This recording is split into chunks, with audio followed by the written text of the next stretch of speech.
যৌন পেশা বাংলাদেশের প্রেক্ষাপটে কখনোই গ্রহণযোগ্য নয়। এখানে আমাদের দাবি হচ্ছে নারী কমিশন গঠিত হয়েছে অন্তর্বর্তী সরকারের অধীনে বিতর্কিত নারী কমিশন। সেই নারী কমিশনের সুপারিশমালার ভিতরে এমন কিছু সুপারিশ রয়েছে যে সুপারিশগুলি আসলে আমাদের জন্য মুসলিম জনগোষ্ঠীর জন্য বাংলাদেশের প্রেক্ষাপটে আসলে গ্রহণযোগ্য নয়। আমরা চাই যে এই বিতর্কিত এবং আপত্তিমূলক যে ধারাগুলি তারা সুপারিশ করেছে সেই সুপারিশগুলি বাতিল করা হোক এবং এই নারী কমিশন বাতিল করে নতুন নারী কমিশন পুনর্গঠিত করা হোক, যেখানে মুসলিম স্কলাররা অন্তর্ভুক্ত থাকবে এবং এই জাতির মুসলিম উম্মাদের যে আশা আকাঙ্ক্ষা, যে চাহিদা, তাদের যে নীতিমালা, ইসলামের যে বিধান নীতিমালা, তারই আলোকে একটি নতুন সুপারিশমালা গঠিত হোক।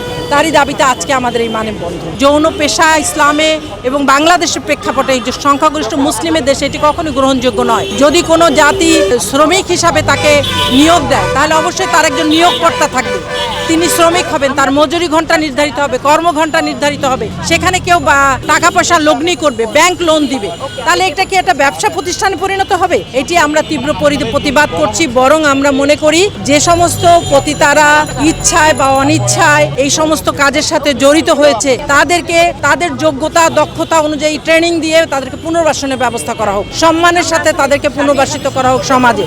সুতরাং সেই দাবিতে আমরা এটাকে আসলে একেবারেই অযৌক্তিক মনে করি এবং আমরা মনে করি এটি ইসলামের দৃষ্টিতে নিষিদ্ধ এবং এটি গ্রহণযোগ্য নয়।